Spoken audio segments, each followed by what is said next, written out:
एक बार फिर से बहुत बहुत स्वागत है आपका मेरे चैनल कन्वेंशनल साइंस में। आज के इस वीडियो में हम करने वाले हैं जेनेटिक्स की basic topic, Mendel's law of inheritance. सबसे पहले तो ये जो जेनेटिक्स है इसके बारे में हम देखते हैं कि जेनेटिक्स होता क्या है।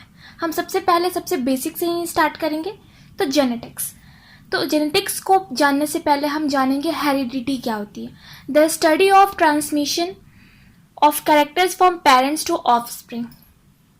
जो फादर से सन में या फिर पेरेंट्स से सन में जो भी कैरेक्टरिस्टिक जाती है बच्चों में, क्योंकि बच्चे जो हैं वो पेरेंट्स से बहुत हद तक सिमिलर लगते हैं, तो ये जो स्टडी होती है कि किस तरह से ट्रांसमिशन हुआ है, क्यों बच्चे जो हैं वो पेरेंट्स की तरह लगते हैं, तो इसकी स्टडी को हेरिडिटी बोलते हैं।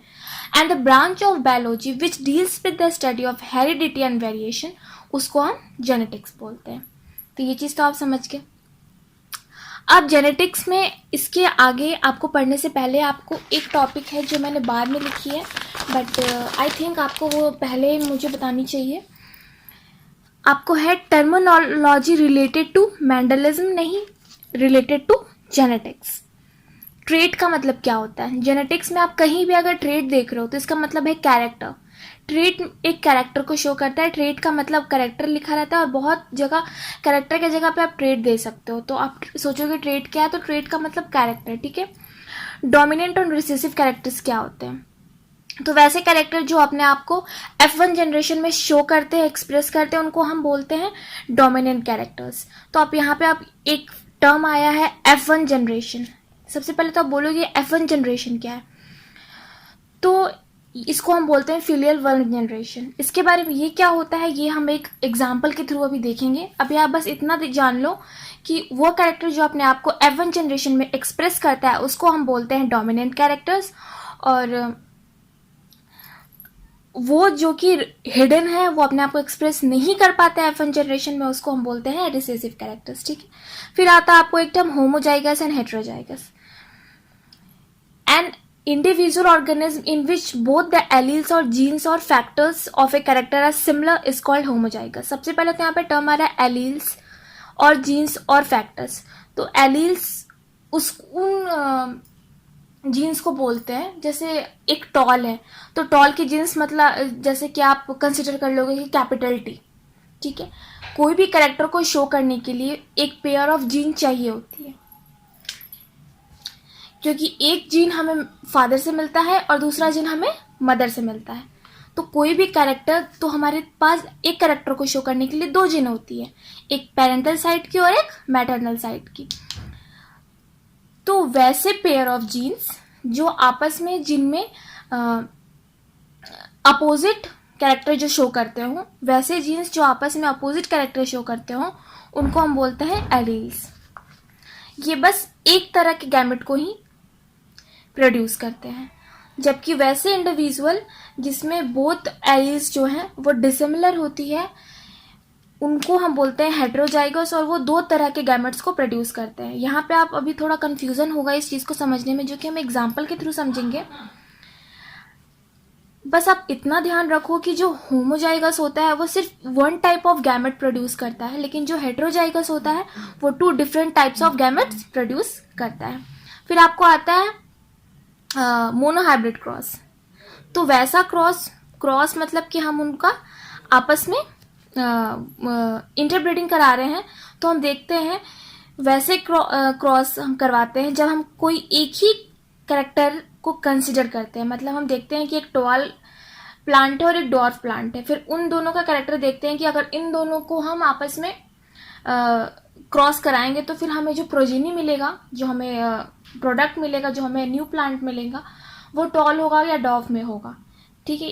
तो अगर किसी एक ही कैरेक्टर को लेकर हम क्रॉस कराते हैं देखते हुए, तो हम उसको बोलते हैं मोनोहाइब्रिड क्रॉस।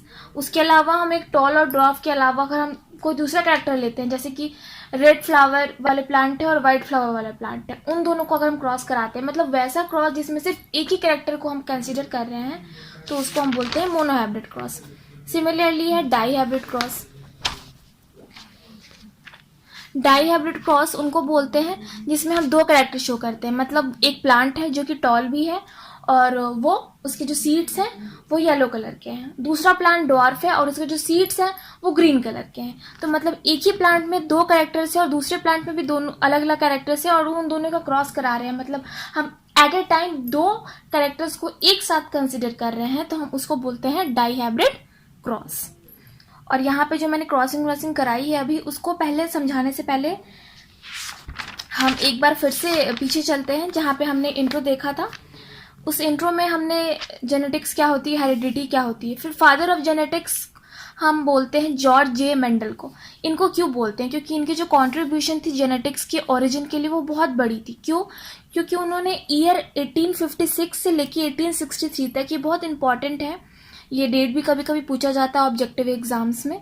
ये 7 ईयर्स इन्होंने एक पी एक्सपेरिमेंट किया था। कौन से पी पे? तो उस पी स्पेसिस का नाम था पाइसियम सैटिवम। इस पी प्लांट पे उन्होंने 7 साल तक एक्सपेरिमेंट किया था और कुछ ऑब्जर्वेशंस उन्हें मिले थे। उस ऑब्जर्वेशंस के बेसिस पे उन्होंने कुछ लॉज को फॉर्मुलेट किया था। तो सबसे पहले तो हम देखते हैं कि उन्होंने कौन कौन से कैरेक्टर्स लिए थे और क्या क्या ऑब्जर्वेशन उन्हें मिली। तो उन्होंने जो 7 कैरेक्टर्स लिए थे वो थे flower colour, pot shape, pot colour, seed colour, flower position, height of plant, है ना। अब जो इधर लिखा हुआ है मैंने स्लैश दिया है, फिर जैसे रेड स्लैश वाइट दिया है, तो जो स्लैश के इस साइड है रेड, तो ये डोमिनेंट ट्रेट है, और जो स्लाइस के बाद में है वो है रिसेसिव ट्रेट। यहाँ पे मैंने डी से डोमिनेंट दर्शाया है और आर से रिसेसिव, तो यानी कि फ्लावर कलर।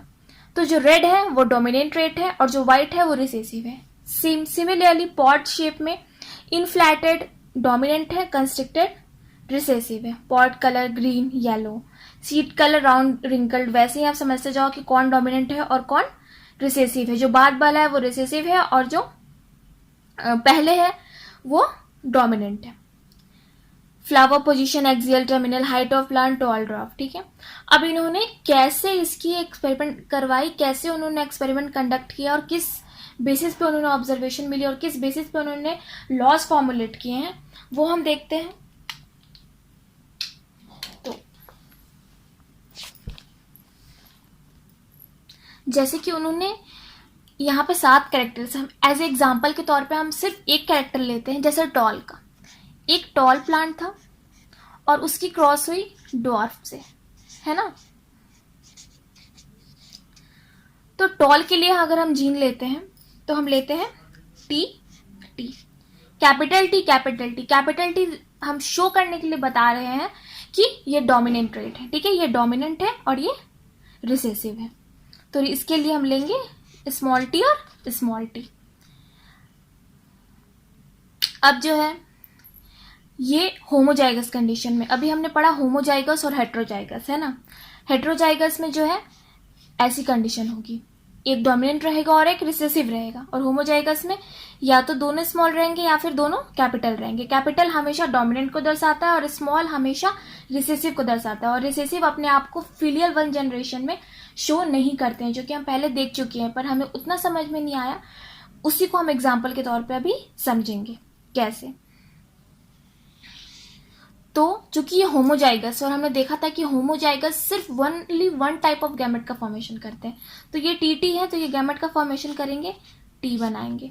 ये भी होमोजाइगस है, एक ही तरह के गैमेट का फॉर्मेशन करेंगे, स्मॉल टी। इन दोनों की क्रॉसिंग होगी तो हमें मिलेगा फर्स्ट जनरेशन में F1 में क्या मिलेगा हमें, टी। पर ये टॉल ही होगा। क्यों टॉल होगा? क्योंकि जो टी है वो डोमिनेंट है और जो स्मॉल टी है वो रिसेसिव है।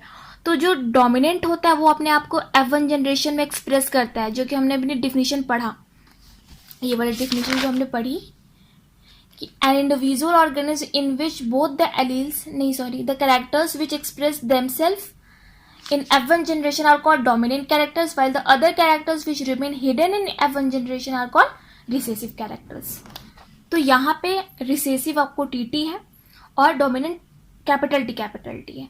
तो यहाँ पे जब F1 जनरेशन में आपको एक हाइब्रिड मिल रहा है कैपिटल टी और स्मॉल टी का, तो इसका मतलब ये डोमिनेंट था और ये रिसेसिव था, तो इसका मतलब सिर्फ यही अपने आप को एक्सप्रेस कर पाएगा। इसका मतलब जो प्लांट होगी वो टॉल होगी।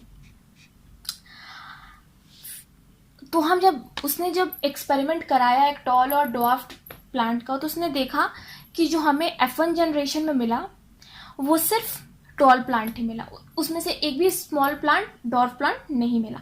फिर उन्होंने क्या कराया कि जो F1 जनरेशन में उनको मिला TT, उस हाइब्रिड को उन्होंने आपस में क्रॉस कराया। मतलब उन्होंने फिर TT और TT का आपस में क्रॉस कराया। ठीक है, अब ये दोनों हेट्रोजाइगस कंडीशन में। हेट्रोजाइगस में आपने देखा an individual organism in which both the alleles और जीन्स और factors of a character are similar, लेकिन तो उसको हम होमोजाइगस बोलेंगे। और हेट्रोजाइगस का बोलेंगे जब बोथ द एलील्स और फैक्टर्स आर डिसिमिलर, है ना। तो यहाँ पे डिसिमिलर है, मतलब हेट्रोजाइगस कंडीशन है। और हेट्रोजाइगस में हमेशा दो तरफ ऑफ गैमेट्स बनता है ना। तो यहाँ पे गैमेट जो बनेंगे वो टी, यहाँ पे भी टी और टी।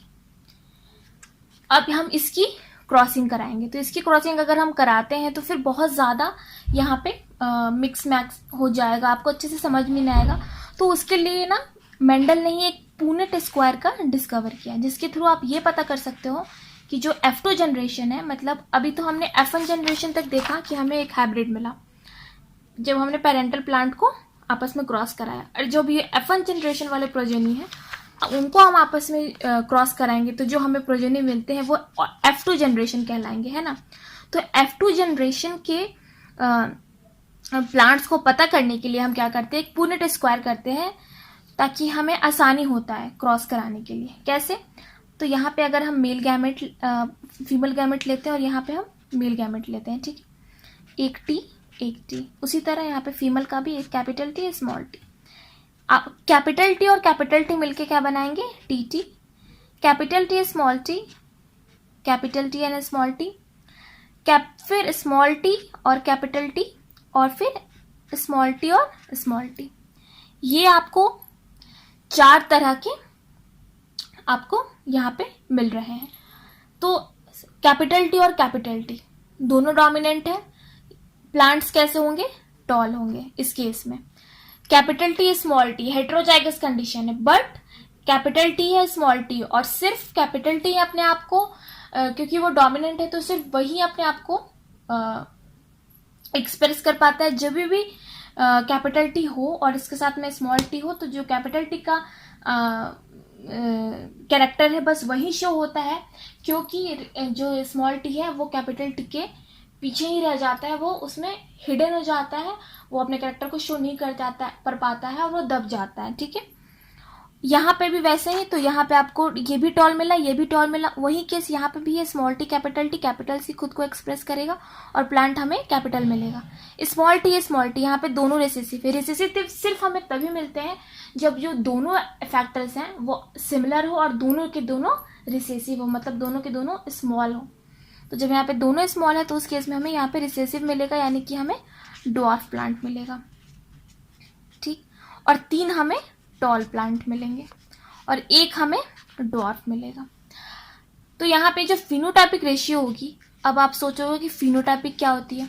तो फिनोटाइपिक रेशियो मतलब वो रेशियो कि हम पता करते हैं, फिनोटाइपिक मतलब एक्सटर्नल कैरेक्टर्स, कि हमें देखने से लग रहा है कि हाँ ये 3 जो है ये टॉल है और उसमें से 1 जो है वो छोटा है, मतलब जिसको हम बाहर से देख सकते हैं, वैसे कैरेक्टर्स को हम बोलते हैं फिनोटाइपिक कैरेक्टर। तो यहाँ पे हम देखते हैं कि हमें 3 टॉल प्लांट्स मिले और हमें 1 ड्वार्फ मिला है। तो यहाँ पे जो फिनोटाइपिक रेशियो होगी वो होगी आपको 3:1। ठीक है, और जीनोटाइपिक रेशियो क्या होगा, जीनोटाइपिक मतलब कि जो जीन्स है उनका अरेंजमेंट कैसे है, जो आप ये टीटी ये सब आप कैसे हैं। तो आपको एक टीटी है और कोई टीटी नहीं है, तो 1:2। कैपिटल टी स्मॉल टी, एक capital T small T capital T, मतलब एक ही तरह के 2 आपको यहाँ पे दिख रहे हैं जीन्स के अरेंजमेंट। यहाँ पे भी कैपिटल टी स्मॉल टी, यहाँ पे भी कैपिटल टी स्मॉल टी है। यहाँ पे चूंकि स्मॉल टी पहले है कैपिटल टी बाद में, उससे कोई फर्क नहीं पड़ता है। कैपिटल टी स्मॉल टी का अरेंजमेंट यहाँ पे भी है और यहाँ पे भी कैपिटल टी स्मॉल टी का है। तो इस तरह के आपको 2 मिले, तो यहाँ पे 2 होगा, और फिर स्मॉल टी वाले 1 है तो आपको 1 होगा। तो जो आपका जीनोटिपिक रेशियो होगा वो 1:2:1 होगा, और जो आपका फिनोटिपिक रेशियो होगा वो होगा 3:1। तो आई होप आपको ये चीज़ तो समझ में आ गई होगी। तो इस एक्सपेरिमेंट्स के बेसिस पे उन्होंने देखा कि जब हम F1 जनरेशन में करते हैं तो हमें सारे के सारे प्लांट्स टॉल आते हैं, ठीक है, लेकिन जब हम F1 जनरेशन वाले प्रोजेनी को आपस में क्रॉस कराते हैं तो हमें 3:1 के रेशियो में हमें टॉल और डॉर्फ आता है। मतलब जो 3 प्लांट्स है वो हमें टॉल आता है और 1 उसमें डॉर्फ आता है। तो इस चीज़ से उन्होंने देखा कि क्यों फर्स्ट जनरेशन में नहीं आ पा रहा है रिसेसिव कैरेक्टर, तो इसका मतलब है कि वहाँ पे डोमिनेंट कोई ऐसा ट्रेट है, कोई ऐसा जीन है कि वहाँ पे जो डोमिनेटिंग कैरेक्टर शो कर रहा है, जो दूसरे को एक्सप्रेस होने नहीं दे रहा है। लेकिन जो हम F2 जनरेशन में देखते हैं तो देखते हैं कि चूंकि दो रिसेसिव कैरेक्टर्स एक साथ हैं, तो इसलिए वो अपने आप को एक्सप्रेस कर लेते हैं, उनके साथ कोई डोमिनेटिंग कैरेक्टर नहीं है उस टाइम, तो इसलिए वो रिसेसिव कैरेक्टर शो करते हैं और डॉर्फ हमें दिखाई देते हैं। तो इसका मतलब है कि रिसेसिव कैरेक्टर सिर्फ तभी शो होता है जब दोनों आपस में स्मॉल रहे, दोनों आपस में रिसेसिव रहे। जब उनमें से कोई एक भी, अगर इस कैपिटल टी स्मॉल टी है, अगर उसमें से कोई एक भी डोमिनेंट हो गया तो डोमिनेंट कभी भी रिसेसिव को शो होने नहीं देगा। तो उसी टाइम बस कैपिटल आपको ड्रॉफ्ट शो होगा जब दोनों के दोनों स्मॉल रहेंगे, क्योंकि ये रिसेसिव ट्रेट है। अब हम उसी तरह उन्होंने 7 कैरेक्टर्स लिए, जैसे रेड फ्लावर्स के लिए लिया हमने, यहाँ पे एक टॉल और इसका एग्जांपल दिया है। उन्होंने 7 अलग अलग कैरेक्टर्स पे एक एक करके उन्होंने अपनी एक्सपेरिमेंट्स की और फाइनली उन्होंने ये कंक्लूजन दिया। इस बेसिस पे उन्होंने 3 लॉस निकाले। कौन कौन से लॉस थे, और उन लॉस को चूंकि मेंडल के एक्सपेरिमेंट द्वारा निकाला गया इसलिए हम उनको बोलते हैं मेंडल्स लॉ ऑफ इनहेरिटेंस। ठीक, सबसे पहला जो लॉ था वो था लॉ ऑफ डोमिनेंस। इसमें उन्होंने बताया when A cross is made between 2 pure plants taking only 1 pair of contrasting characters into consideration, only one of the characters of a pair express itself in F1 generation. Law of dominance बताता है जब हम किसी भी plants में cross कराते हैं homozygous, मतलब कि यहाँ पे जो हमने कंडीशन लिया है